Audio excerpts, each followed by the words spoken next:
오늘은 마태복음 26장 30절에서 46절까지의 말씀을 함께 나누겠습니다. 6월절 음식을 나누는 가운데 예수님은 가룟 유다가 자신을 대제사장들과 장로들에게 넘길 것이라고 말씀을 하셨습니다. 그리고 떡과 잔을 나누는 성찬식을 행하셨습니다. 제자들은 예수님이 십자가 순환과 죽음을 당한다고 말씀을 하셔도 깨닫지 못하고 있습니다. 세상 욕망으로 아직도 가득 차 있습니다. 오늘 말씀은 예수님께서 제자들에게 그 제자들이 예수님을 부인할 것을 말씀하십니다. 그리고 그 자신이 겟세마네 기도의 본을 보이십니다. 그리고 시험에 들지 않으려면 깨어 기도하라고 말씀하십니다. 여섯째 날에서 일곱째 날로 건너가려면 반드시 큰 시험을 치러야 됩니다. 십자가 죽음이라는 큰 시험을 치러야 되고 그 시험에 합격을 해야 합니다. 근데 제자들은 시험에 대해서 아주 가볍게 생각을 하고 자신만만합니다. 그들은 자신들이 그 말씀을 믿고 있는 것이 아니라 자신들의 그 마음을 믿고 있다는 것을 알아야 하는데요. 이렇게 시험을 가볍게 생각을 하면은 실족할 수밖에 없습니다. 시험을 어떻게 준비해야 하는가 하는 것을 나누겠습니다. 30절 이에 그들이 참미하고 감난산으로 나아가니라. 6월절 성찬식을 나눌 때에는 예루살렘 성안이었습니다. 근데 성찬 후에 감남산으로 나아갔다고 말씀합니다. 이 단순히 장소를 바꾼 것이 아니라 그 내 속을 이해할 수 있도록 이렇게 지명을 이용을 하는 것입니다. 6월절 성찬을 나눌 때만 해도 제자들은 예수님이 말씀하신 떡과 잔의 의미를 제대로 깨닫지 못했습니다. 그런데 예수님이 말씀하시는 분위기를 보니까 뭔가 대단한 의미가 있는 것 같습니다. 이 감람산이라는 헬라어 단어가 엘라이아입니다. 마태복음 24장 3절에 예수께서 감람산 위에 앉으셨을 때에 제자들이 조용히 와서 이르되 우리에게 이르소서 어느 때에 이런 일이 있겠사오며 또 주의 임하신가 세상 끝에는 무슨 징조가 있사오리까 이렇게 예수님께 묻습니다. 이 질문을 하는 배경이 있습니다.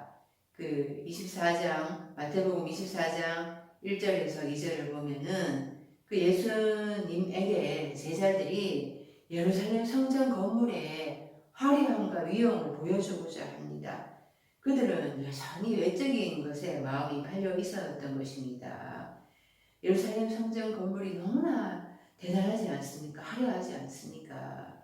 근데 예수님께서는 우리 개역 한글에는 이렇게 번역이 되어 있습니다. 예수님 대답하시기를 내가 진실로 너희에게 이르노니 돌 하나도 도리에 남지 않고 다 무너뜨려지리라.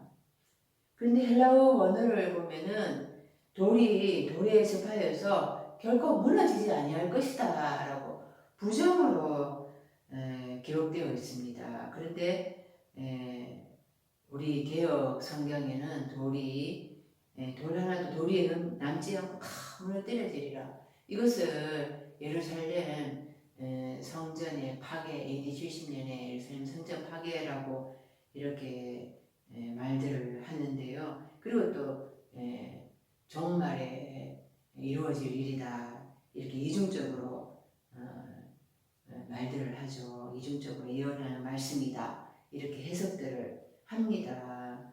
그런데 이 예수님께서 그 제자들에게 기독교에서 일반적으로 말하는 그 주님의 임하신 그 재림이죠. 그리고 세상의 끝 종말이라고 하는데 그것에 대해서 예수님은 그 속뜻을 가르쳐 주시고자 하십니다. 그랬을 때 예수님께서 제자들에게 가르쳐 주실 것이 있을 때 감람산에 앉으셨다 이렇게 말씀을 하시거든요. 그러니까 지금도 예수님께서 영어로 제자들에게 그 흐레마의 말씀 해설을 해주시려고 세상 끝이 뭐냐, 그것의 그 해설, 또 주님의 그 임하심이라고 하는, 재림이라고 하는 그 해설을 해주시려고 이렇게 감람산에 앉으셨다고 하는 거거든요. 근데 이 지금도 이 제자들에게 무엇인가 영적으로 그 떡과 잔의 그 의미가 무엇인가 하는 것을 가르치실 것이 있다는 것을 말씀하시고자 하실 때 감람산으로 이제 가셨다라고 이렇게 표현을 하는 거죠.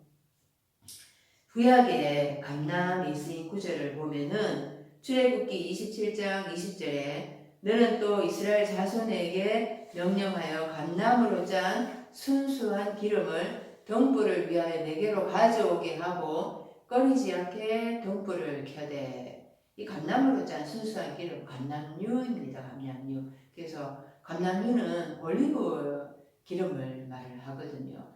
이 등을 등불을 밝히기 위한 기름인 거죠. 그러니까 이 등불은 밝히기 위한 거잖아요. 이 빛의 역할을 하는데 빛이 이렇게 밝히려고 하면은 이제 기름이 있어야 하는데 그것이 바로 이 감람유, 기름, 즉 지식이고 말씀이라는 것입니다. 그래서 이 감람산으로 나아갔다. 그 지식에 이제 이 기름 부음을 해주시려고 하는 거예요. 말씀을 깨닫게 하시려는 그 기름 부음을 해주시겠다라는 겁니다. 마태복음 5장 14절에 너희는 세상의 빛이라 예수님께서 말씀을 하셨습니다. 이 세상에 빛 밝히는 역할을 하려고 그러면은 지식이 있어야 되잖아요. 말씀이 있어야 됩니다. 올바른 그 예수님의 흐레마의 말씀, 지식에 그 올바른 지식의 말씀이 있어야 됩니다. 누가복음 10장 34절에 선한 사마리아인이 강도 만난 자를 불쌍히 여겨서 기름과 포도주를 그 상처에 붓고 싸매고 자기 짐승에 태워 주막으로 데리고 가서 돌보아 주니라 말씀을 합니다. 이 기름과 포도주 말씀이죠. 올바른 진리에 기름 부음이 있을 때에 거짓 진리로 그 강도 만나서 상처 입은 그 자를 싸매어주고 치유할 수가 있는 것입니다. 그래서 이 기름 부음을 위해서, 말씀의 기름 부음을 위해서 그 올바른 진리의 지식, 말씀을 깨닫기 위해서 감람산으로 나아갔다라는 것입니다. 마태복음 25장에 10처녀 비유가 나옵니다. 신중한 5처녀는 등과 함께 기름을 준비를 했습니다. 근데 미련한 5처녀는 기름을 준비하지 못했습니다. 신랑이 밤중에 왔는데 신중한 처녀들은 신랑과 함께 혼인잔치에 들어갔습니다. 그런데 미련한 자들은 기름 준비를 못해서 혼인잔치에 들어가지 못했습니다. 이 미련한 5처녀들 5째 날에 신앙생활을 하는 성도들을 말을 합니다. 이 자들은 5째 날에 그 신앙생활에서 기름지고 살쪄서 배부르게 신앙생활하는 자들이었습니다. 신명기 8장 8절에 가나안 땅에 대해서 이렇게 말씀을 합니다. 밀과 보리의 소산지요 포도와 무화과와 석류와 감람나무와 꿀의 소산지라. 아주 가나안 땅이 젖과 꿀이 흐르는 땅이고 기름진 땅이라고 말씀을 하잖아요. 감람나무 뭐 온갖 열매가 다 있어서 풍요롭습니다. 거기에서 기름지고 살쪄서 그렇게 신앙생활을 하면서 기름 준비를 안 한 거죠. 말씀이 과연 그러한가 해서 상고를 하지 않았다라는 것입니다. 그런데 이 신중한 다섯 처녀들은 말씀이 과연 그런가 한가 하면서 말씀을 찾아보고 그렇게 두드리면서 하나님의 바른 말씀을 찾기 위해서 그렇게 준비를 했다라는 거예요. 이 신중한 다섯 처녀들은 다섯째 날에서 여섯째 날로 건너왔는데요. 이 여섯째 날도 다섯째 날이랑 마찬가지로 영적으로 캄캄합니다. 영적으로 무지하고 어둡습니다. 흑암입니다. 그럼에도 불구하고 이 다섯째 날하고는 구별되는 것이 있습니다. 다섯째 날은 완전 캄캄한데 여섯째 날에는 그래도 빛이 비친다라는 거예요. 완전 캄캄한 게 아니라 어둡다가 또 그 빛이 비치고 낮도 함께 있지만은 또 이 낮과 함께 또 밤이 있죠. 그런데 이 밤과 함께 또 낮이 있다라는 것입니다. 그래서 이 신중한 다섯 처녀들이 여섯째 날로 들어와서 말씀에 그 기름 부음을 위해서 하나님 앞에 구하고 찾고 두드려왔다라는 거예요. 누가복음 21장 37절에 예수께서 낮에는 성전에서 가르치시고 밤에는 나가 감람원이라 하는 산에서 쉬시니 예수님이 나 육체 안에 오신 그리스도 영이시잖아요. 영으로 오신 분이시잖아요. 그러니까 나의 영적 상태를 예수님을 통해서 표현을 하는 것입니다. 내 안에 여섯째 날에 그 낮도 있고 또 밤도 함께 있다라는 거예요. 내 안에 말씀의 깨달음이 또 있지만은 또 말씀이 답답한 그런 영적으로 어두운 무지의 시간도 함께 있다라는 것입니다. 그래서 여섯째 날에는 이 수시로 이 감람산으로 나아가야 합니다. 말씀의 기름 부음을 위해서 나아가야 합니다. 여섯째 날에는 이 빛과 함께 어둠이 혼재되어 있기 때문에 나의 이 어둠을 타파하기 위해서 이 감람산으로 가서 하나님 앞에 엎드려야 하는 거죠. 말씀의 기름 부음을 위해서 기도해야 한다라는 것입니다. 이 다섯째 날에 그 미련한 처녀들은 그 다섯째 날에 기름진 말씀으로 풍요롭게 신앙생활을 했습니다. 말씀 준비를 하지 못했습니다. 여섯째 날 신중한 처녀들도 밤중에 잠을 자고 있었죠. 영적으로 잠을 자고 있었습니다. 그런데 그들에게는 말씀의 기름 부음에 그 준비된 것이 있었다라는 거예요. 그래서 예수님과 함께 감람산으로 나아가는 것, 그것이 있을 때 예수님은 내 안에서 영으로 가르쳐 주십니다. 영으로 깨우쳐 주십니다. 31절입니다. 그때 예수께서 제자들에게 이르시되 오늘 밤에 너희가 다 나를 버리리라. 기록된 바 내가 목자를 치리니 양의 떼가 흩어지리라 하였느니라. 그때 예수께서 제자들에게 이르시되, 이 말씀은 제자들이 감람산으로 나아갔잖아요. 그 기름 부음을 위해서 기도했을 때에 예수님께서 그 영어로 가르쳐 주시는 것이 있다라는 거예요. 깨달음이 일어난다라는 거예요. 그 제자들이 예수님을 버릴 것이다 라고 말씀하시는데, 이게 헬라어 단어로 스캔달리죠. 실종하다라는 뜻입니다. 그 26장 앞서 26절에 이것은 내 몸이다, 또 이것은 내 피다, 이렇게 말씀하셨잖아요. 근데 제자들이 이 말씀을 이해하지 못할 것이라는 것을 예수님은 아셨어요. 그래서 너희가 넘어질 것이다. 너희가 실종할 것이다. 너희가 오늘 밤에, 이 밤에 나를 부인하고 배신하고 도망할 것이다. 너희가 밤이다. 영적으로 무지하고 흑암이기 때문에 말씀을 깨닫지 못하고 실종할 것이다라는 것입니다. 이 밤이 헬라어 단어로 닉스인데요. 그 유다가 조각을 예수님의 떡 조각을 받고 나간 때가 밤입니다. 그 요한복음 11장 10절에 밤에 다니면 빛이 그 사람 안에 없는 거로 실족하느니라 라고 말씀을 합니다. 우리는 이 밤이 영적 무지가 흑암이 좋지 않은 것이라고 생각을 하잖아요.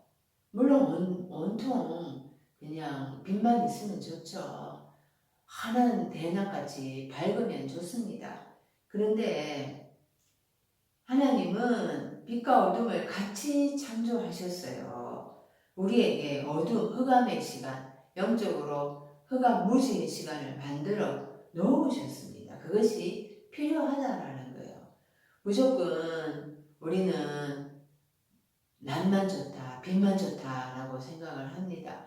그래서 데살로니가전서 5장 5절에 너희는 다 빛의 아들이요 낮의 아들이라 우리가 밤이나 어둠에 속하지 아니하나니 이 말씀을 우리가 그래서 예수만 믿기만 하면은 우리는 다 낮의 아들이다, 빛의 아들이다.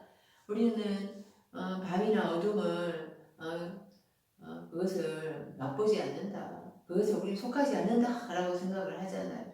그런데 이 말씀은 일곱째 날에 들어갔을 때예요. 예루살렘 성전 안에는 계시록 22장에 더 이상 밤이 없다라고 하잖아요. 등불과 햇빛이 필요 없다. 낮만 있다라고. 그때는 일곱째 날에 들어간 거룩한 성세 예루살렘 성은 일곱째 날에 들어간 상태라는 것을 우리가 알아야 됩니다. 하나님은 그 일곱째 날이 들어가기 전까지는 우리에게 어둠의 시간을 만들어 놓으셨어요. 마태복음 12장 40절에 요나가 밤낮 사흘 동안 큰 물고기 뱃속에 있었던 것 같이 인자도 밤낮 사흘 동안 땅속에 있으리라.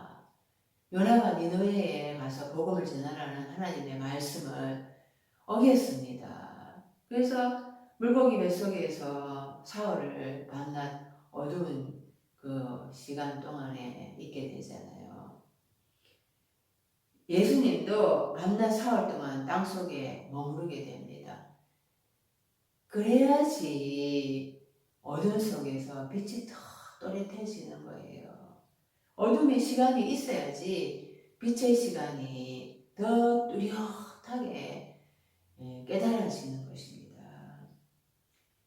마가복음 4장 27절에 그가 밤낮 자고 깨고 하는 중에 씨가 나서 자라되 어떻게 그리 되는지를 알지 못하느니라.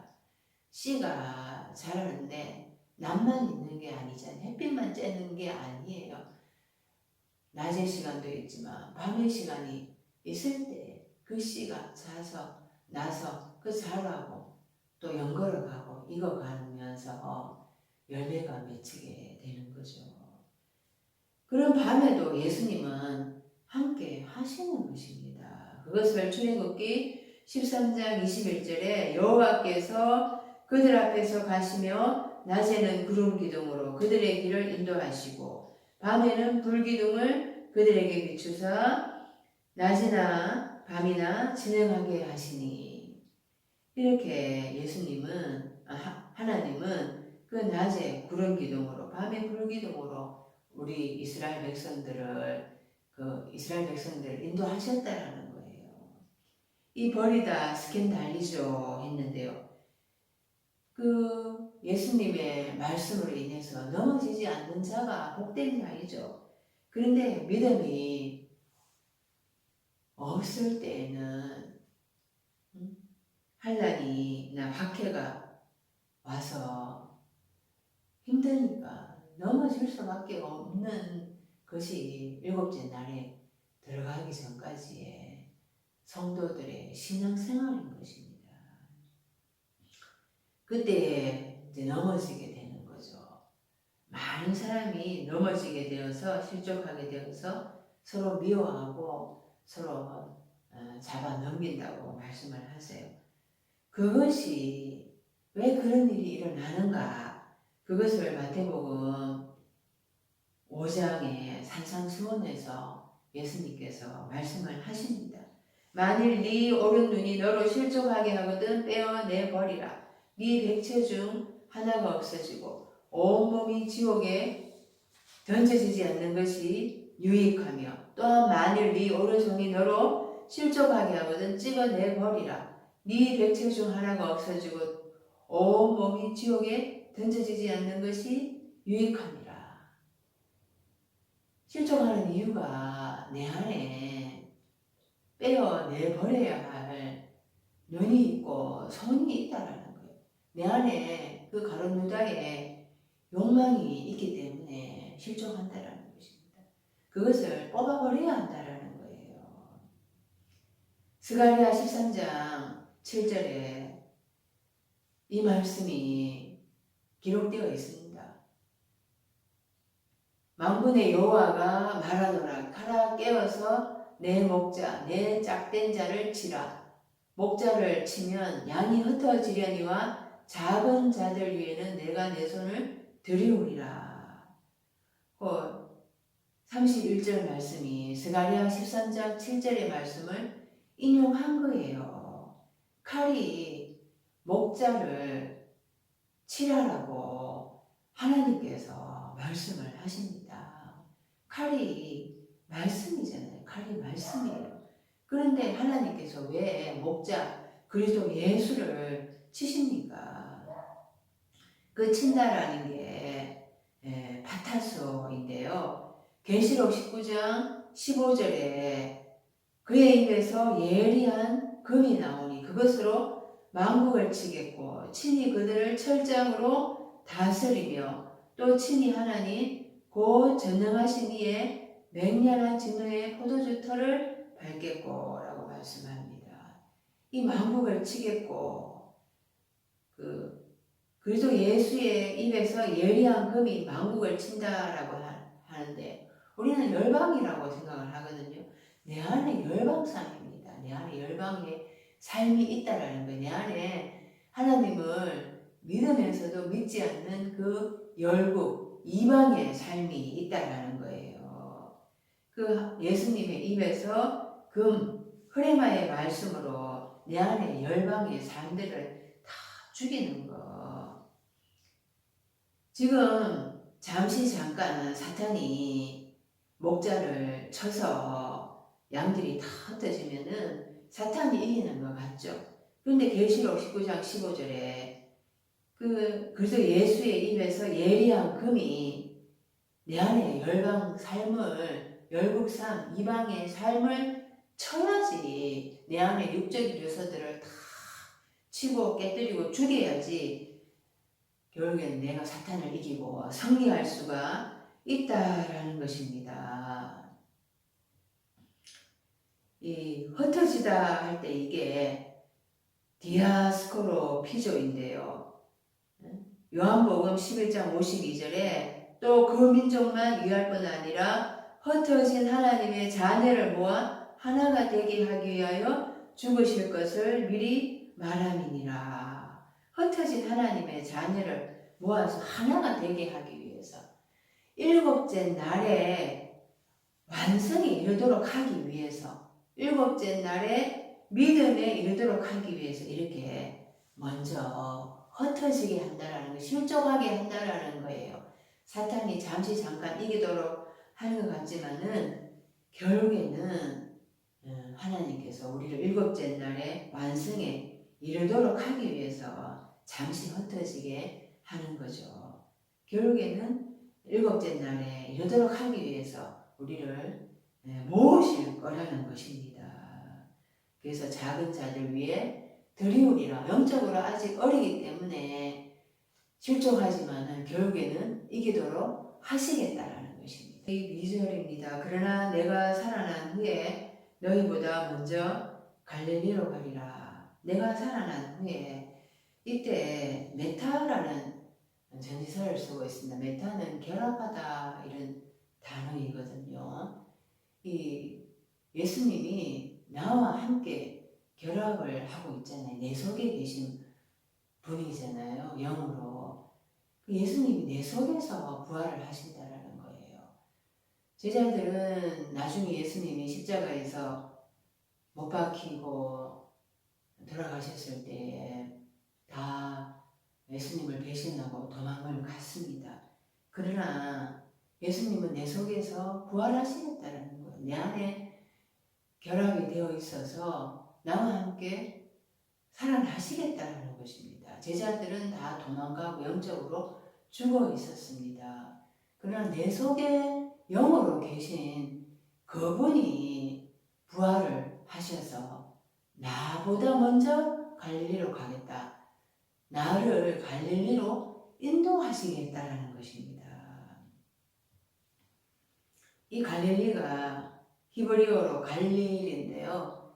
갈랄이라는 동사에서 유래했습니다. 갈랄은 구르다, 굴리다라는 뜻을 가지고 있습니다. 시편 119편 22절에 내가 주의 교훈들을 지켰사오니 비방과 멸시를 내게서 떠나게 하소서. 이 떠나게 하다 이때 갈랄이라는 단어를 쓰고 있거든요. 비방과 멸시를 나에게서 굴러가게 하소서. 수치를 나에게서 떠나가게 하소서. 물러가게 하소서. 그러니까 제거시켜 달라는 그런 기도인 것입니다. 여호수아가 요단강을 건너고 난 다음에 그 12개의 돌을 그 요단강에 세우게 했잖아요. 그때 갈랄이라는 단어를 쓰고 있거든요. 그 요단강이 내려가다라는, 요단이 내려가다라는 뜻을 가지고 있습니다. 그러니까 모든 수치를 다 이 굴러가게 하다, 모든 수치를 다 떠나가게 하다, 이 제거하다. 이 다섯째 날에 이제 여호수아가 가나안 땅으로 이스라엘 백성들을 인도했습니다. 거기에서 이제 넷째 날에서 다섯째 날로 건너가면서 그 1세대가 광야에서 40년 동안 헤매면서 영적으로 죽었습니다. 그런 수치를 다섯째 날로 건너가면서 이제 그들의 교만했던 마음들이 또 한층 낮아지면서 넷째 날까지의 그런 수치, 그것들을 다 굴러가게 하고 제거하다, 이런 뜻을 가지고 있는 것입니다. 이사야서 34장 4절에 또 하늘의 만상이 사라지고 하늘들이 두루마리같이 말리되 그 만상의 세자람이 포도나무 잎이 마름 같고 무화과나무 잎이 마름 같으리라. 이사야서 34장이 그 새로운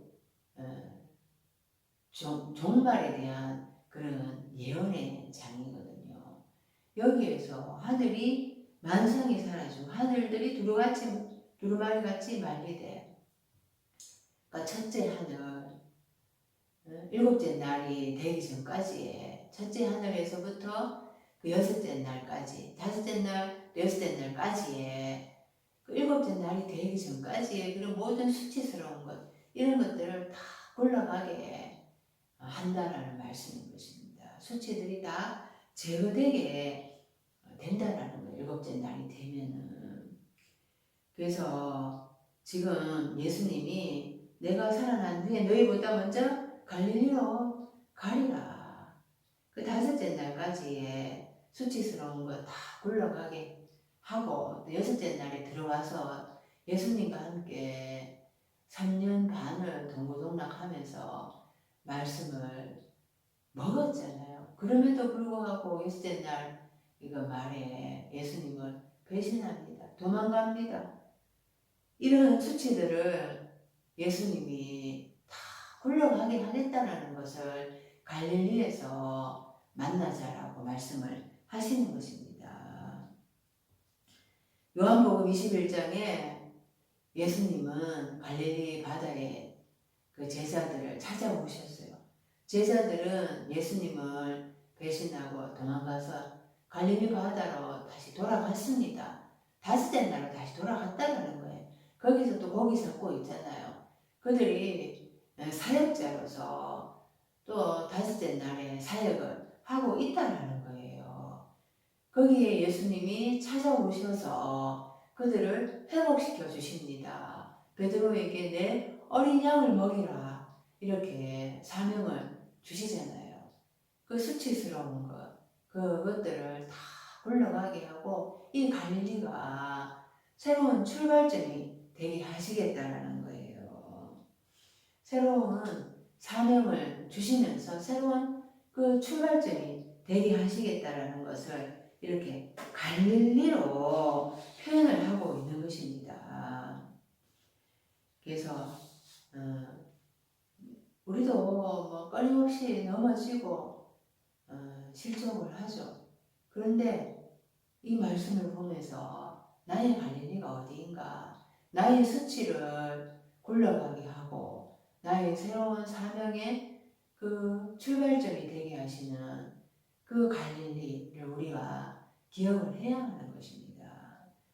예수님은 우리를 책망하려고 하시는 게 아니에요. 제자들을 책망하려고 하시는 것이 아닙니다. 이 말씀대로 되어진다라는 것을 얘기하면서 우리가 영적으로 죽임을 당하지만 내 속에 계신 그리스도가 다시 부활을 하시면서 우리를 다시 살리실 것이고 새로운 출발점으로 우리를 인도하셔서 회복시키겠다라는 거예요. 사명을 주시겠다라는 것입니다. 33절입니다. 베드로가 대답하여 이르되 모두 주를 버릴지라도 나는 결코 버리지 않겠나이다. 베드로가 자신만만합니다. 믿음이 충천합니다. 예수님의 십자가 죽음을 이해를 하지 못하면서도 나는 실족하지 않겠다. 그렇게 호언장담합니다. 이 실족하지 않겠다. 이게 스캔달리조인데요. 미래 시제로 쓰여 있습니다.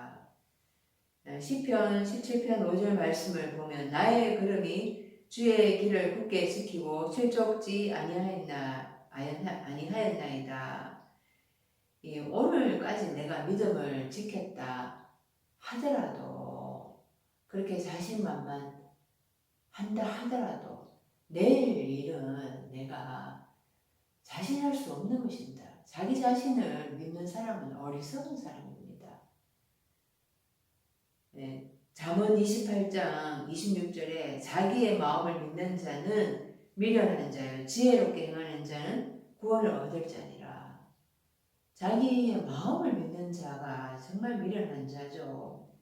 내일 내가 어떻게 할지 나 자신도 나를 못 믿잖아요. 예레미야 17장 9절에 만물보다 거짓되고 심히 부패한 것은 마음이라 누가 능히 이를 알리오마는. 마음이 만물보다 거짓되고 부패하다고 말씀을 합니다. 예수님께서 입으로 들어가는 것이 사람을 더럽게 하는 것이 아니라 입에서 나오는 것이 사람을 더럽게 한다고 그랬잖아요. 자기의 마음속에 온갖 더러운 것이 가득 차 있다는 것을 알아야 됩니다. 살인과 악독과 간음과 우상숭배. 그런데도 베드로는 자기가 실족하지 않겠다라고 이렇게 호언장담하는 거죠. 말씀을 믿는 것이 아니라 자기의 마음을 믿고 있습니다. 아무리 내가 이렇게 마음으로 결단한다 하더라도 마음이 부패되어 있다는 것을 알아야 합니다. 34절입니다. 예수께서 이르시되 내가 진실로 네게 이르노니 오늘 밤 다굴기 전에 네가 3번 나를 부인하리라.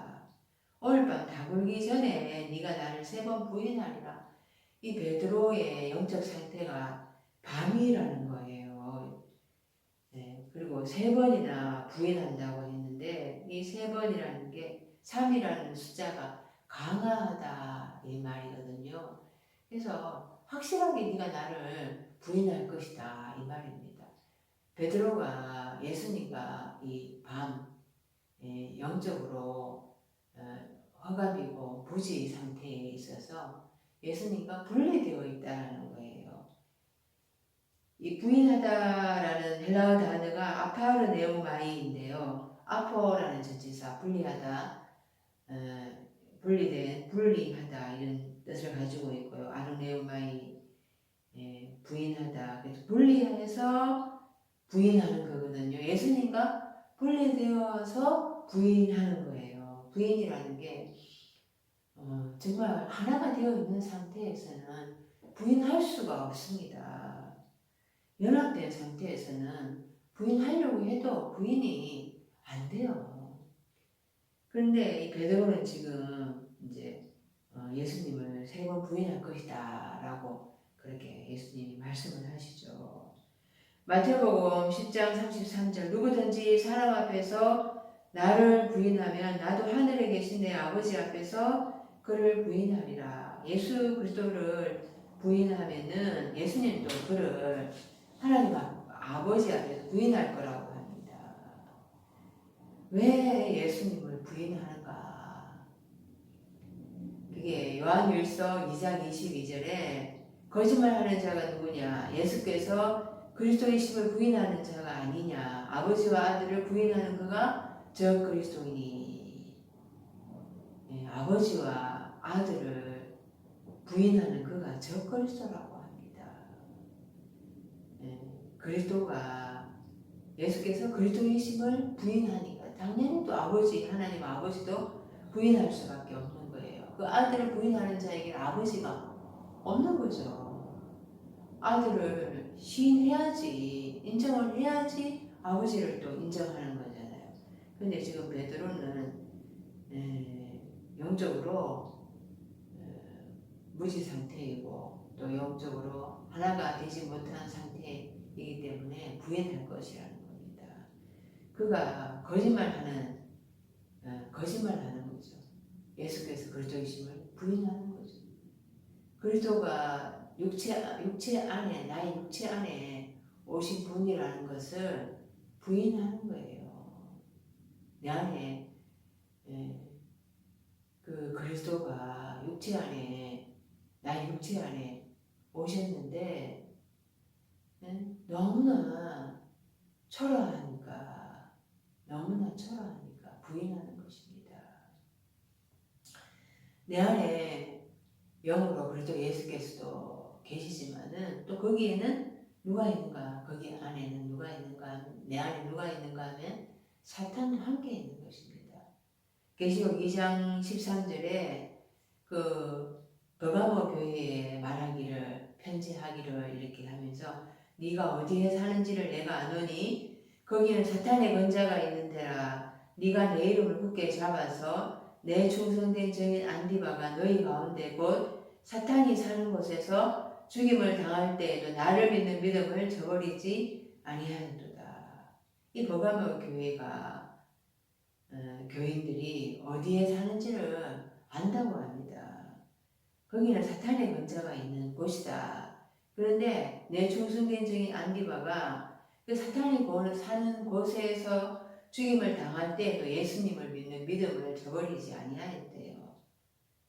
그러니까 베드로 속에도 예수님도 계시지만은 사탄도 함께 있는 거예요. 그런데 결정적으로 그 십자가 죽음이 이제 닥쳐오니까 부인을 하는 거죠. 그래서 베드로 속에 그래도 예수도 계시지만은 사탄도 함께 있다라는 거예요. 그 안디바는 사탄이 사는 곳에서 죽임을 당할 때도 예수님을 믿는 믿음을 저버리지 아니했다고 합니다. 하지만은 베드로는 그래도 예수를 부인하죠. 사탄이 그를 지배하고 있는 것입니다. 사탄이 그를 장악하고 있는 거예요. 아직까지. 그래서 그리스도 예수를 인정을 하지 못하고 예수께서 그리스도이심을 인정을 하지 못하는 일단 육체로 오셨잖아, 그죠? 계집종 앞에서 그리스도가 육체로 오신 그 메시아라는 것을 부인하는 거죠. 너무나 초라한 그리스도.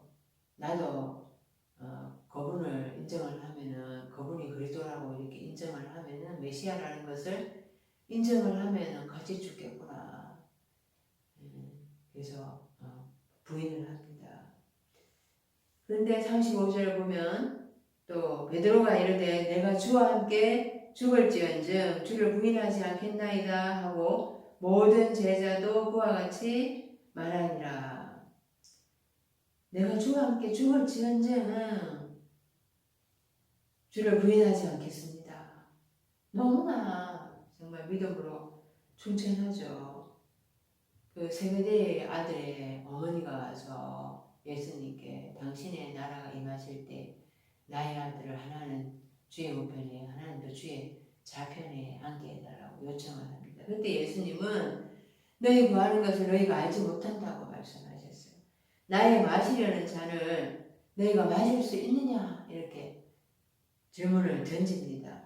그런데 할 수 있다고 대답을 하잖아요. 이 잔이 무엇이냐? 나의 마시려는 잔, 이게 나의 받는 세례라고 말씀을 하시거든요. 잔이 세례고 죽음이라는 거예요. 그런데 그 뜻이 무엇인지도 모르면서도 마실 수 있대요. 할 수 있대요. 자기신들이 무슨 말을 하는지도 모르고 있는 거예요.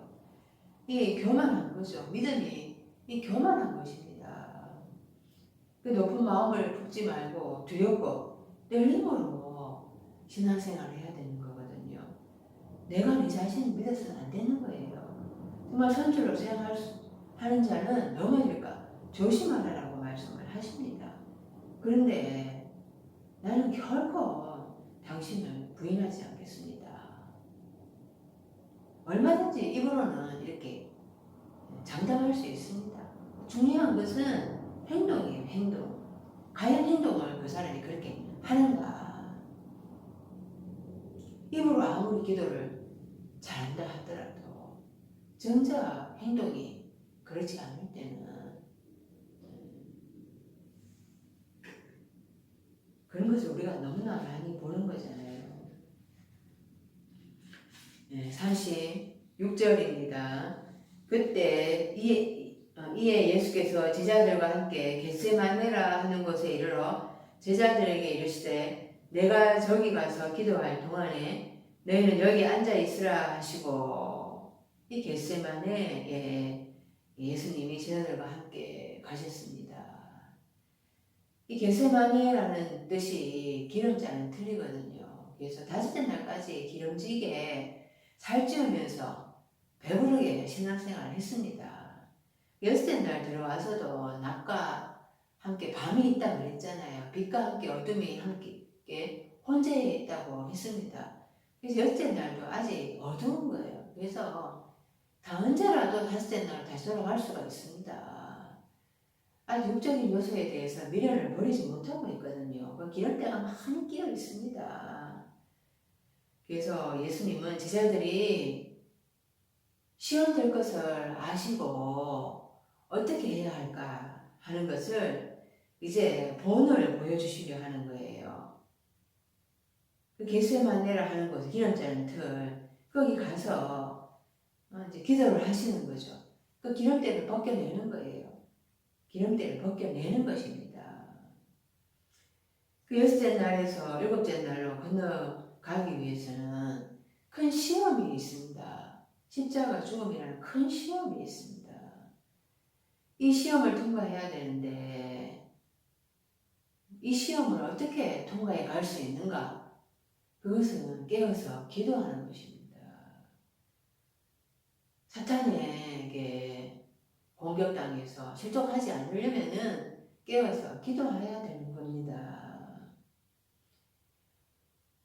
예수님이 내 안에 계시는데 그것을 모릅니다. 그것을 모르니까 시험 당할 때 다 실족을 하잖아요. 다 예수님을 배신하고 부인하고 도망가 버립니다. 그렇게 하지 않기 위해서 깨어서 기도해야 한다는 거예요. 가룟 유다를 통해서 예수님이 십자가에 못 박힙니다. 사탄의 시험에 그렇게 못 박힙니다. 예수님은 그 시험을 통과해 가는 거죠. 가룟 유다는 다섯째 날로 사고로 되돌아가서 영적으로 죽임을 당합니다. 그런데 예수님은 십자가 죽임을 당하지만 다시 살아나잖아요. 그것이 역설이에요. 너희는 여기 앉아 있으라. 내가 저기 가서 기도할 동안에. 그러니까 너희와 그 제자들과 예수님은 분리되어 있다라는 거예요. 여기 제자들은 아직도 다섯째 날 사고가 많은 거예요. 그 베드로가 초막세를 짓겠다. 여기 있는 것이 주사오니. 그러니까 베드로는 아직도 육신의 그것에 미련을 버리지 못하고 있는 거죠.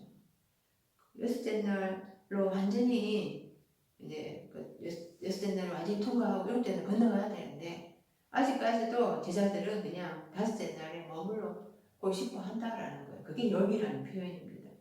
예수님은 내가 저기 가서 기도할 동안 나는 일곱째 날로 건너가겠다라는 거예요.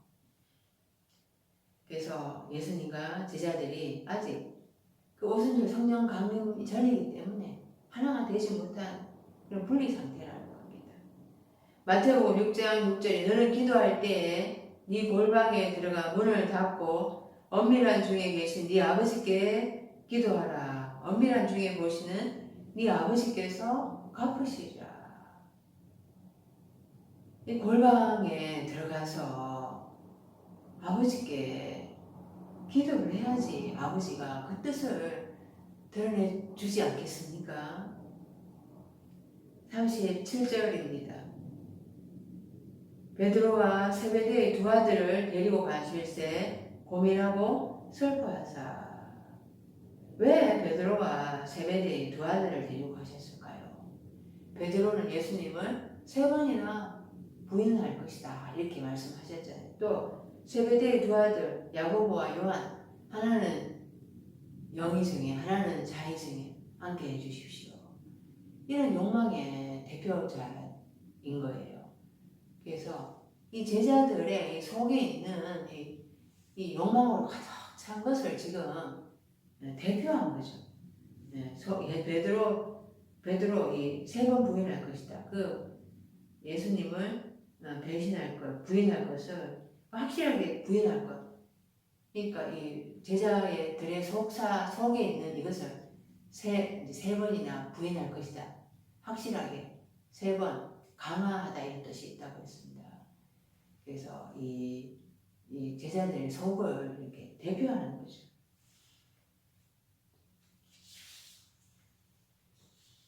시편 22편 1, 2절에 보면은 내 하나님이여 내 하나님이여 어찌 나를 버리셨나이까 어찌 나를 멀리하여 돕지 아니하옵시며 내 신음하는 소리를 듣지 아니하시나이까. 내 하나님이여 내가 낮에도 부르짖고 밤에도 잠잠치 아니하오나 엉딱지 아니하시나이다.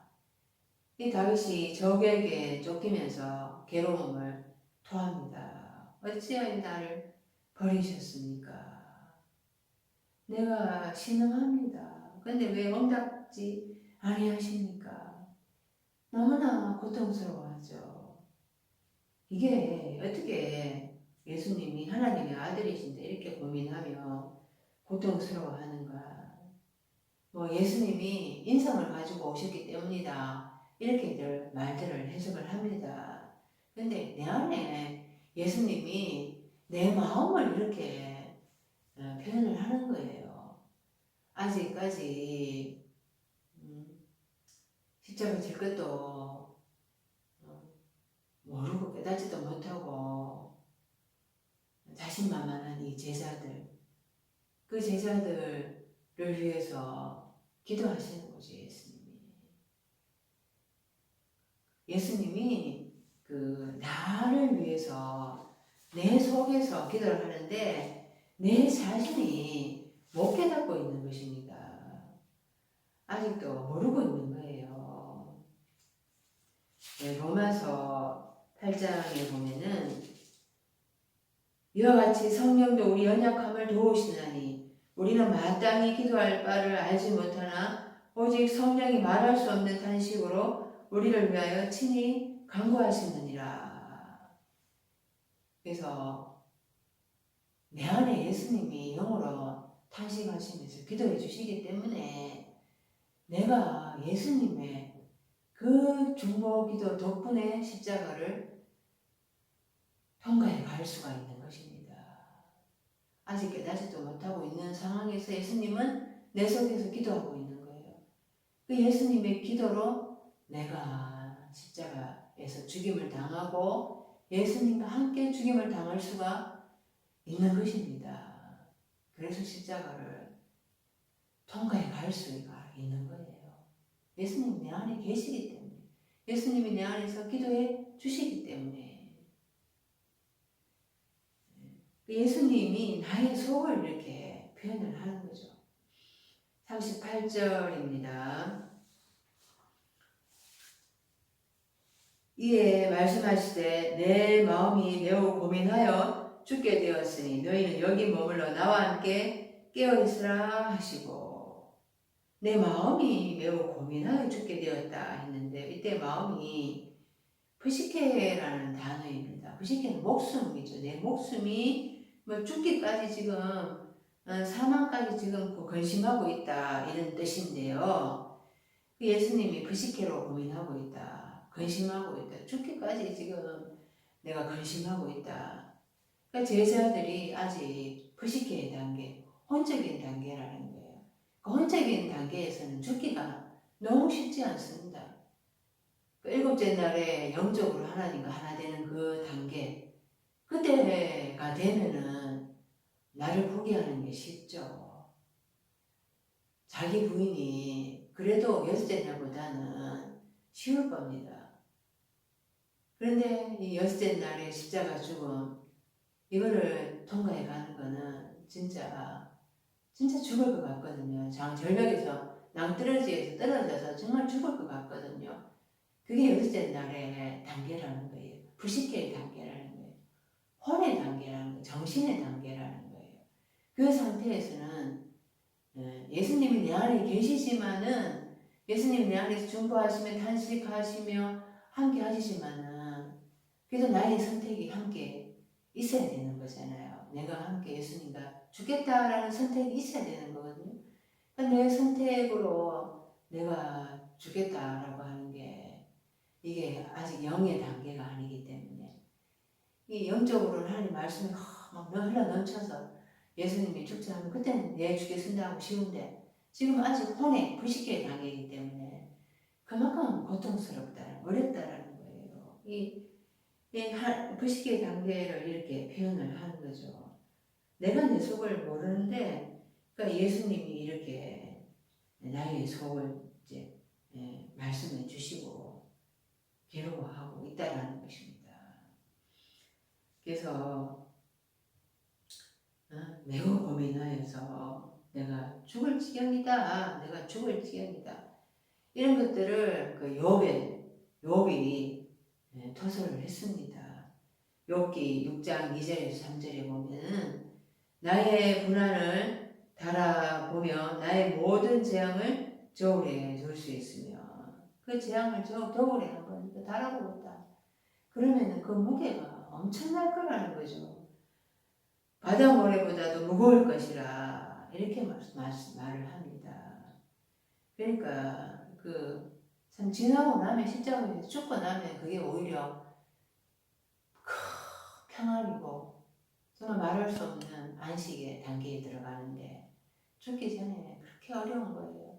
우리가 지나고 나면 내가 뭐 때문에 그렇게 고통스러워했는가, 별거 아닌 것에 그렇게 그냥 움켜쥐고 안 죽으려고 했는가, 그렇게 생각하잖아요. 그게 바로 부식의 단계인데요. 이 십자가에서 죽는 거, 이게 갈라디아서의 3장 13절에 그리스도께서 우리를 위하여 저주를 받은 바 되사 율법의 저주에서 우리를 속량하셨으니 기록된 바 나무에 달린 자마다 저주 아래 있는 자라 하였습니다. 그래서 십자가 죽음이라는 게 이건 저주라고 표현을 하고 있는 겁니다. 그 죽음이라는 게 저주를 받았기 때문이다. 십자가에 죽는 게 외적으로 보면은 저주받았기 때문이다, 이렇게 생각을 하고 있는 거죠. 다섯째 날이 마찬가지입니다. 사탄이 그 가룟 유다가 사탄의 역할을 하잖아요. 예수님 너무나 초라하게 왔잖아요. 초라한 거 싫은 거예요. 마찬가지로 십자가 죽음 너무나 초라해서 무기력해 보이잖아요. 그게 저주라서 하는 거죠. 그래서 싫고 죽지 않으려고 하는 겁니다. 39절입니다. 조금 나아가사 얼굴을 땅에 대시고 엎드려 기도하여 이르시되 내 아버지여 만일 할만하시거든 이 잔을 내게서 지나가게 하옵소서. 그러나 나의 원대로 마시옵고 아버지의 원대로 하시고. 예수님은 기도할 때에 이 잔이 할만하시거든 내게서 지나가게 하옵소서 이렇게 기도를 하십니다. 그럼에도 불구하고 나의 원대로 마시옵고 아버지의 원대로 하게 해달라고 그렇게 아버지의 뜻을 구합니다. 우리가 십자가에서 죽겠습니다. 십자가 얼마나 찬성을 부릅니까? 그런데 그렇게 십자가 죽음 칭송을 해놓고 정작 죽으려고 하면은 다 도망갑니다. 죽지 않으려고 발버둥을 칩니다. 내가 마시는 잔을 너희가 마실 수 있으면 내가 받는 세례를 너희가 받을 수 있느냐. 마시는 잔 이게 내가 받는 세례 이게 죽음이잖아요. 이게 그냥 지나갔으면 좋겠습니다. 이게 내 마음인 거예요. 그런데 예수님이 내 안에 계셔서 나의 원대로 마시옵고 아버지의 원대로 하옵소서라고 드리는 중보기도 덕분에 우리가 십자가를 지을 수가 있는 것입니다. 십자가 죽음을 당할 수 있는 거예요. 그것을 통과해 갈 수가 있는 것입니다. 이게 시험인데요. 계시록 8장 13절에 또 내가 보고 들으니 공중에 날아가는 독수리가 큰 독수리로 이르되 땅에 사는 자들에게 하가 있으리니 이는 새 천사들이 불어야 할 나팔 소리가 남아 있음이로라 하더라. 세 가지 하가 있다고 합니다. 첫 번째 하가 다섯째 날 말미에 그 후견인과 정직이들의 말씀이 혼합물이 섞인 불순물이 섞인 말씀들이잖아요. 순수한 진리의 말씀이 아니에요. 온갖 잡다한 것들이 불순물이 다 섞여 있습니다. 그것들을 들으면서 정갈이 썬 것 같은 그런 고통을 겪는데 죽기를 구하여도 죽지 못한다고 하잖아요. 그게 다섯째 날에 말미에 겪는 고통이죠. 근데 여섯째 날로 건너와서 이틀치의 만나를 먹습니다. 그때는 평안하고 사방 바람을 하나님이 다 붙들어 주시는데 이제 큰 시험을 통과해 가야 되는 거예요. 큰 두 번째 십자가 죽음을 통과해 가야 되는 거예요.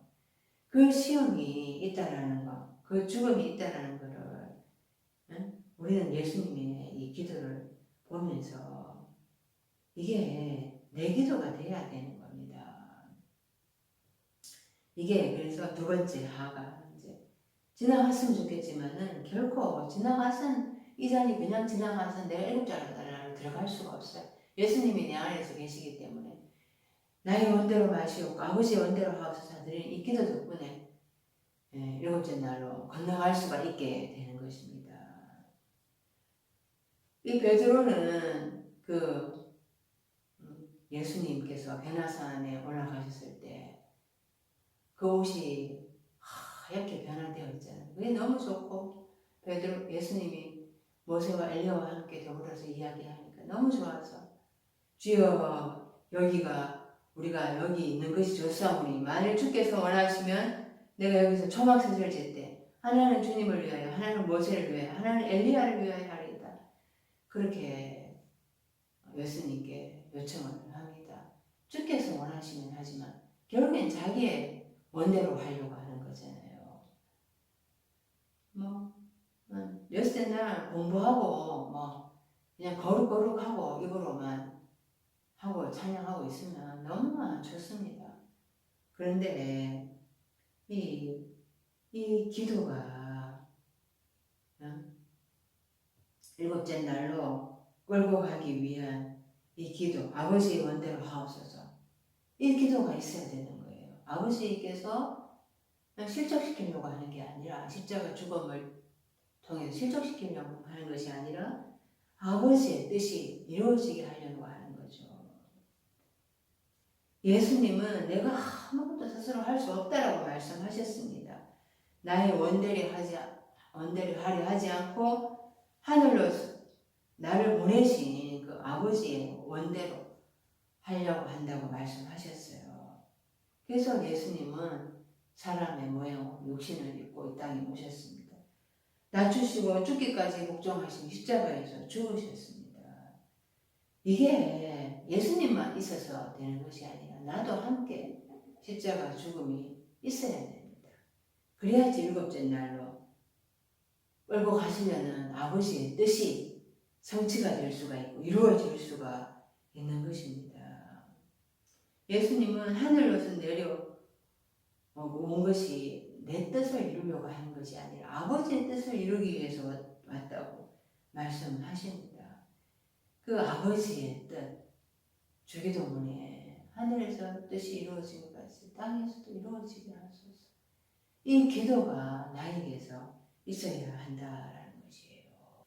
40절입니다. 제자들에게 오사 그 자는 것을 보시고 베드로에게 말씀하시되 너희가 나와 함께 한 시간도 이렇게 깨어 있을 수 없더냐.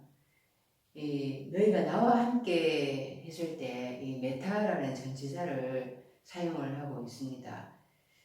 나와 결합하여서 예수님과 결합하여서 이렇게 해석을 할 수가 있습니다. 예수님과 결합을 해서 한 시간을 깨어 있을 수가 없더냐, 이 깨어 있을 수가 없더냐 이렇게 했을 때요, 이스키오라는 헬라어 단어입니다. 이 단어는 그 힘이 있다, 능력이 있다 이런 뜻을 가지고 있습니다. 그러니까 예수님과 결합을 해서 한 시간을 깨어 있을 힘이 없더냐, 예수님과 결합을 해서 한 시간을 깨어 있을 능력이 없냐 이렇게 말씀을 하시는 것입니다. 이 제자들이 여섯째 날이잖아요. 여섯째 날에는 낮도 있지만은 밤도 있다고 했습니다. 지금 영적 잠을 자고 있습니다. 그래서 여섯째 날에는 영적으로 이 흑암, 무지 그런 상태가 있다라는 거예요. 그래서 여섯째 날에는 이 연약하다라는 거예요. 아직까지는 약하고 그렇게 어린 상태라는 것이죠. 그래서 이 마태복음 4장 17절에 예수님께서 오셔서 회개하라 천국이 가까웠느니라 이렇게 말씀하셨잖아요. 그랬을 때 예루살렘과 온 유대와 사마리아 곳곳에서 병들고 중풍병자, 관절 들린 자, 그런 고통받는 자들이 예수님께 나와서 고침을 받았습니다. 지금 이 제자들의 이 상태가 아직까지 병들어 있는 연약한 상태라는 것입니다. 그래서 이 이스키오, 능력이 있다, 힘이 있다 이런 단어라고 말씀을 했잖아요. 마태복음 5장 13절에 너희는 세상의 소금이니 소금이 만일 그 맛을 잃으면 무엇으로 짜게 하리요. 후에는 아무 쓸데없어 다만 밖에 버려져 사람에게 밟힐 뿐이니라 이렇게 말씀을 합니다. 그래서 이 소금이 소금 언약이라고 합니다. 언약은 말로 하는 것이죠. 소금 언약, 영원한 언약이라는 뜻인데요. 이 언약이 말로 하는데 이 여섯째 날에는 이 지식이 있어야 되는 거예요. 그래서 이 지식이 없으면은 그 맛이 없어서 아무 쓸데 없어서 아무 힘이 없고 아무 능력이 없어서 밖에 버려져서 사람들에게 밝히게 된다라는 것이죠. 지식으로 사람을 고쳐주고 말로 사람을 살릴 수가 있는데 그런 지식이 없이 그런 지식 없는 말은 그런 능력이 살릴 수 있는 능력이 없다라는 거잖아요. 그래서 아무 쓸데가 없다라는 것입니다. 지금 예수님은 오셔서 제자들에게 나와 함께 결합을 해서 나와 함께 깨어서 기도하자 이렇게 말씀을 하시지만은 여섯째 날에는 아직까지 부식의 단계이기 때문에 혼적인 단계이고 정신적으로 이렇게 있는 단계이기 때문에 그럴 능력이 없다, 깨어있을 능력이 없다라는 것입니다. 마가복음 2장 17절에 예수님은 건강한 자에게는 의사가 쓸데없고 병든 자에게라야 쓸데있느니라 이렇게 말씀하십니다. 쓸데있느니라 이때가 이스키오라는 단어죠. 그래서 예수님은 건강한 자를 부르러 오신 것이 아니라 병든 자를 연약한 자들을 위해서 오셨다라는 것입니다. 그래서 일곱째 날에 들어가야지 깨어있을 힘을 가지게 되는 것입니다.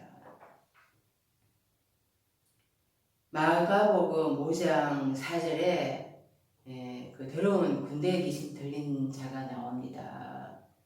그 여러 번 고랑과 쇠사슬에 매였어도 쇠사슬을 끊고 고랑을 깨뜨려서 아무도 그를 제어할 힘이 없는 거예요. 그때 그를 제어할 힘이 없다. 이것이 이스키오인데요. 예수님 오시기 전까지는 다섯째 날에 그 더러운 영, 귀신 들린 자를 제압할 힘이 없다라는 거예요. 예수님이 오셔서 더러운 귀신을 제압해서 쫓아내시는 거죠. 그럴 힘을 여섯째 날에는 가질 수가 없는 것입니다. 일곱째 날에 들어갔을 때에 말씀이 그 안에서 충만해졌을 때에 깨어있고 또 다른 사람도 깨어나게 할 수 있는 힘, 능력을 가지게 되는 것입니다. 41절입니다. 시험에 들지 않게 깨어 기도하라. 마음에는 원이로되 육신이 약하도다 하시고, 이 시험이라는 것이 이제 영어로 하면은 템프테이션입니다. 시험이 템프테이션도 있고 테스트도 있어요. 근데 헬라어로 하면은 페이라스모스 한 가지거든요. 그래서 이때의 시험은 헬라어로는 똑같이 페이라스모스이지만은 영어로는 템프테이션이라고 할 수가 있습니다. 그러니까 유혹에 빠지지 않으려면은 깨어서 기도하라고 말씀을 하십니다. 그러니까 실족하지 않으려면은 말씀에 걸려서 실족하지 않으려면은 깨어서 기도하라는 거죠. 그러니까 하나님은 반드시 시험을 하십니다. 그러니까 가룟 유다를 통해서 예수님을 시험을 하시잖아요. 십자가 시험을 치르게 하시잖아요. 그 반드시 신앙생활에 시험이 있다라는 거예요. 그래서 오늘 시험은 템프테이션인데요. 이 템프테이션이 이 유혹이라는 거죠. 사탄을 통해서 하나님 우리에게 허락하시는 시험이죠. 이 시험에 빠지지 않도록, 들어가지 않도록 위해서 기도해야 한다라는 거죠. 왜 그런가 하면은 디모데전서 6장 9절에 부하게 하는 자들은 시험과 올무와 여러 가지 어리석고 해로운 욕심에 떨어지나니 곧 사람으로 파멸과 멸망에 빠지게 하는 것이라. 이 시험에 빠지는 이유가 그 부하게 한다라는 것입니다. 자신을 부하게 하려 한다는 거예요. 하나님을 부하게 하려 하는 것이 아니라 자신을 부하게 하려 한다는 욕심으로 가득 차 있다라는 거예요. 그래서 그 시험에 들고 올무에 드는데요. 그 욕심이 그 안에 있어서 시험에 들고 올무에 걸려들면서 파멸과 멸망에 빠지게 되는 것입니다. 그래서 이 템프테이션은 깨어서 기도해야지만이, 그래서 깨어서 기도하면서 이겨야 하는 거라는 것입니다. 마귀가 예수님께 와서 시험을 했습니다. 그때 예수님은 하나님의 그 말씀으로 마귀를 물리쳤잖아요. 그 예수님이 어떻게 마귀를 이기는가 우리에게 본을 보여주셨습니다. 말씀으로 이긴다. 그 깨어서 있을 때만이 말씀이 생각이 나고 또 말씀으로 그렇게 이길 수가 있는 거죠. 그래서 이겨야 되는 시험인데요. 그런데 이 시험을 내가 반드시 통과를 해 가야 하는 거예요. 이겨서 통과를 해 가야 하는 것입니다. 여섯째 날 말미에 가룟 유다가 예수님에게 십자가에 죽임을 당하도록 원상식을 받고 대제사장들과 장로들에게 팔아 넘기잖아요, 예수님을. 그러니까 예수님은 그 시험을 하나님 아버지 앞에 아버지의 원대로 되게 해달라고 그렇게 순종하는 기도를 드렸습니다. 예수님은 그 시험을 깨어서 기도하면서 아버지의 뜻을 깨달았다라는 거죠. 그래서 그 잔을 기꺼이 마시기로 한 것입니다. 하나님의 시험에 통과해 가야 한다라는 것을 예수님은 깨달으셨던 거거든요. 그래서 나도 시험을 통과해 가야 되는데 이 시험을 통과해 가야 되는데 내 자신을 위해서 부하려 하고 내 욕심으로 이 시험에 들지 않으려고 하면은 그것은 오히려 파멸과 멸망에 빠지게 되는 거거든요. 그래서 이 시험은 하나님께서 사단을 통해서 주는 이 시험은 내가 십자가 죽음을 피하려고 하는 그것을 내가 물리쳐야 한다라는 거예요. 내 자신을 위해서 구하게 하려 하는 자들은 십자가 죽음에 걸려들려고 하지 않습니다. 그래서 그 시험을 예수님처럼 깨어서 기도하면서 이겨가야 한다라는 것이죠. 영어로는 그 마음에는 원이로되 육신이 약하도다 이렇게 말씀을 하시는데요. 이 헬라어 원어를 찾아보면 마음이 푸뉴마입니다. 영은 간절하지만은 육신이 사르커스는 연약하다 이렇게 말씀을 하는데요. 이 푸뉴마는 간절하지만은 이 사르커스는 연약하다. 아무리 영으로 간절하게 한다고 갈망한다 하더라도 그것이 바램만으로는 되지 않는다라는 것입니다. 나의 이 육체를 하나님 앞에 복종시켜야 되는 거예요. 이 사르크스에 대해서 로마서 8장 6절에 육신의 생각은 사망이요 영의 생각은 생명과 평안이니라 라고 말씀을 합니다. 그래서 육적인 생각은 사망으로 결국에 치닫게 되고 하나님과 원수가 되어서 하나님의 법에 굴복하지 못하게 하는 거예요. 하나님의 법에 굴복할 수도 없습니다. 그래서 이 육신을 무너뜨려야 되는데요. 그 육신을 무너뜨려야 되는데 이 템프테이션의 유혹에 이 사탄의 공격에 내가 들지 않으려고 깨어서 기도해야 한다는 것입니다. 십자가 죽음을 피하려고 하는 그 시험, 나 자신을 위해서 부활하게 하려고 하는 그 욕망을 이겨야 한다라는 거예요. 육신에게 져서 육신대로 살 것이 아닌 것입니다.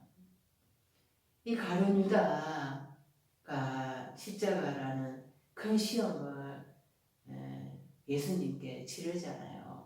예수님은 그것을 통과해 가야 한다는 것을 알았기 때문에 죽기까지 복종하셨습니다. 그래서 시험에 합격하신 거죠. 죽고 다시 부활하셨습니다. 근데 이 제자들은 이 시험이 얼마나 큰 시험이라는 것도 깨닫지를 못하고 있습니다. 너무나 쉽게 생각을 하고 있어요. 입으로는 내가 절대 실족하지 않겠습니다. 하지만 나중에 다 예수님 부인하고 배신하고 도망갔잖아요. 실족하지 않겠다. 입으로만 외치는 거 소용없습니다. 깨어서 기도를 해야 하는 거죠. 그래서 예수님처럼 그 갈망만 해서는 안 되고 예수님처럼 육을 이겨야 되는 거예요. 육을 십자가에 쳐서 못 박아야 되는 것입니다. 그러기 위해서는 깨어 기도해야 합니다. 깨어 기도하다, 깨어 있다, 지켜보다, 정신 차리다라는 게 그레고레오라는 헬라어 단어인데요. 이 에게이로 일어나다, 깨우다라는 단어에서 유래를 했습니다. 그래서 깨어 있으라. 그날과 그때를 너희는 알지 못한다라고 말씀했습니다. 집주인이 도저히 어느 때에 올 것을 미리 알았더라면은 그 깨어 있어서 집을 뚫지 못하게 하지 않았겠습니까? 그래서 자지 말고 깨어서 정신을 차려야 하는 것입니다. 깨어서 기도하는 자가 나중에 부끄러움을 당하지 않을 수가 있는 것입니다. 계시록 16장 15절에 내가 도둑같이 오리니 누구든지 깨어 자기 옷을 지켜 벌거벗고 다니지 아니하며 자기의 부끄러움을 보이지 아니하는 자는 복이 있도다 말씀을 하십니다. 그래서 이 시험에 들지 않게 깨어 기도하라라고 말씀을 하시는데요. 들지 않게 이게 에이셸 코마이라는 헬라어 단어를 쓰고 있습니다. 에이셸 코마이 뭐에 이루고자 에이스 뭐에 이루고자 엘코마이 들어가다 이런 말인데요. 그러니까 뭐에 이루고자 들어가는 게 에이셀 코마이. 그래서 뭐에 이루고자 들지 않도록 뭐에 이루고자 그러니까 시험에 이루고자 들지 않도록 그러니까 내가 선택을 해야 한다라는 거예요. 맹목적인 믿음이 되어서는 안 됩니다. 하나님 아버지께서 다 지켜주실 거야. 이렇게 무조건 그냥 맹목적으로 믿어서는 안 된다는 거죠.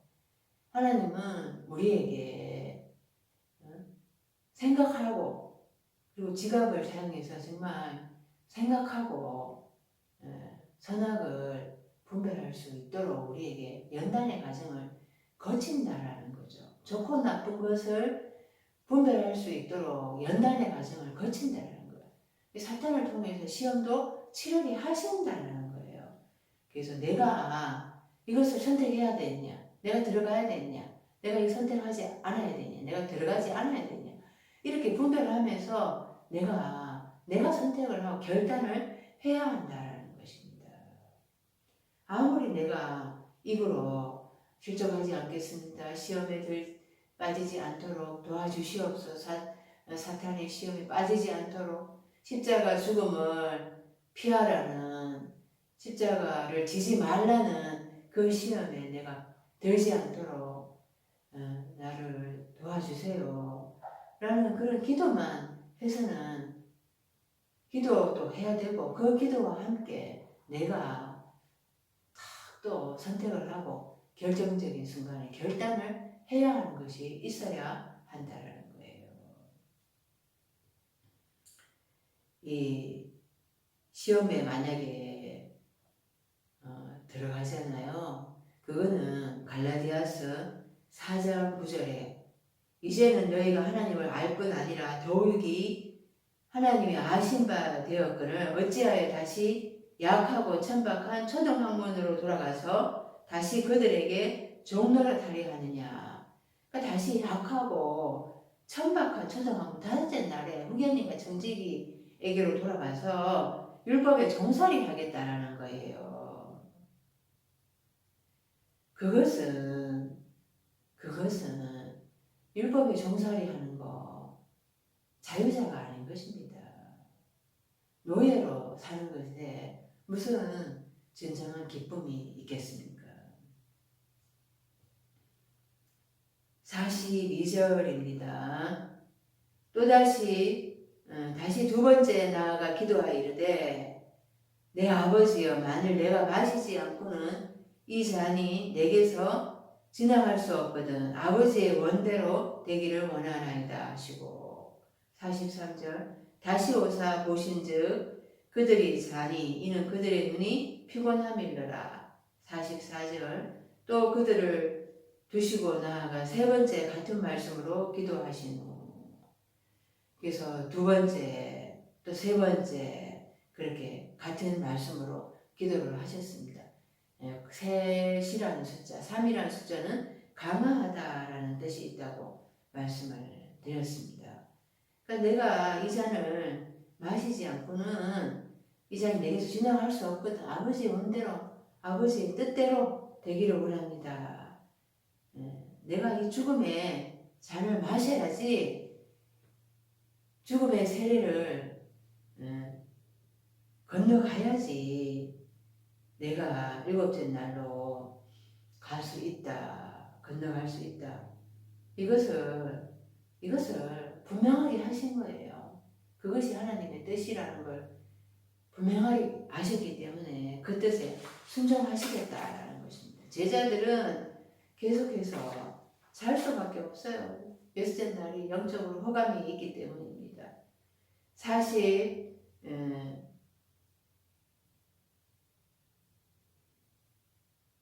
45절입니다. 이에 제자들에게 오사 이르시되 이제는 자고 쉬라. 보라 때가 가까이 왔으니 인자가 죄인의 손에 팔리느니라.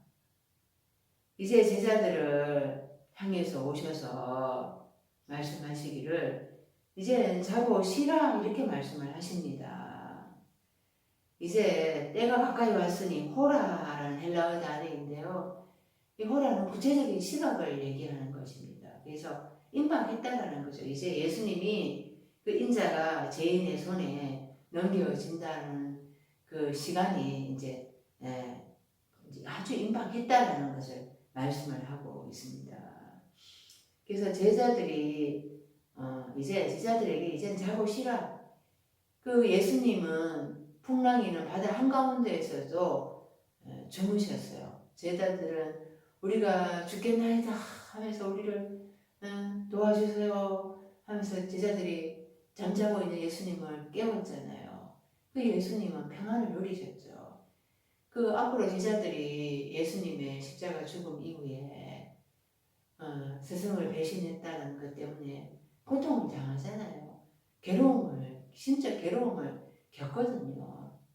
이제 그 모든 것들은 성경대로 되어진다라는 거예요. 예수님 십자가에서 못 박혀 죽으시고 무덤에 머물러 3일 동안 그 빛과 어둠이 더 뚜렷해져서 무덤을 이기시고 어둠을 이기시고 사탄을 이기고 부활하실 거라는 것입니다. 그리고 이제 또 성천하시고 다시 영으로 오셔서 함께 하나가 되는 그 임재의 시간들을 성경대로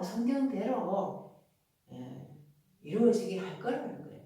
그래서 제자들이 영적인 잠을 자고 하지만은 그것도 뭐 계속해서 영적인 잠을 자는 건 아닙니다. 이들이 마침내 깨어서 일어나잖아요. 이들도 부활을 합니다. 그래서 이때 시다라는 이 헬라어 단어가 아나파오라는 단어이거든요. 아나 위로라는 전치사와 파워 거치다 이 말이거든요. 위로 올라가는 거를 거치다. 그래서 그 영적인 잠을 자지만은 그들도 마침내 이제 일어나고 그러니까 진정한 그 안식에 들어갈 거라는 거예요. 진정한 그 평안, 그 하나님과 진짜 그 평화의 상태에 이르게 된다라는 거죠. 그 십자가 죽음이 나무에 달린 자마다 저주를 받은 것이다 라고 그렇게 기록되어 있습니다. 십자가가 저주로 사람들에게 생각이 되지만은 그것에는 또 하나님의 놀라운 역사, 부활의 비밀이 있다는 것입니다. 부활의 역설이 있고 거기에 하나님의 뜻이 십자가를 통해서 더 하나님의 그 영광이 드러나는 거예요. 그렇기 때문에 이제는 자고 쉬라 이렇게 말씀을 하시는 것입니다. 46절 일어나라 함께 가자 보라 나를 파는 자가 가까이 왔느니라. 나를 넘겨주는 사탄인 그 가룟 유다가 지금 가까이 왔다. 그렇지만은 그것이 하나님의 지금 그 허락하시는 하나님의 뜻이기 때문에 그것에 기꺼이 순종을 하시겠다라는 것입니다.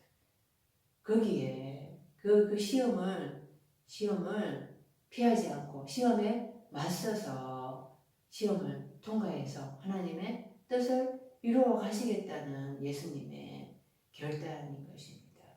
우리도 시험이 있습니다. 큰 시험이 있습니다. 큰 두 번째 하가 있고 그것을 거쳐갔을 때 또 세 번째 하가 있습니다. 그것을 아는 지식이 있어야 됩니다. 그랬을 때 내가 이 시험을 피하는 것이 아니라 하나님께 감당할 힘을 주십시오 라고 그래서 깨어 기도할 수가 있는 것이죠. 시험은 십자가 죽음이라는 시험은 결코 쉽지가 않습니다. 모두 다 도망가고 싶습니다. 하지만은 그 시험을 통과해 갔을 때 마침내 일곱째 날에 이르게 되고 그때 안식을 얻게 되는 것입니다. 그것을 우리가 알아야 하는 것입니다. 그 지식이 있어야 됩니다. 그 지식이 있어야지 우리가 통과해 가야 한다는 깨달음이 있고 또 통과해 갈 힘을 얻을 수가 있는 것입니다. 함께 통과해서 하나님의 그 진짜 주시는 평안, 쉼을 누릴 수 있기를 바랍니다.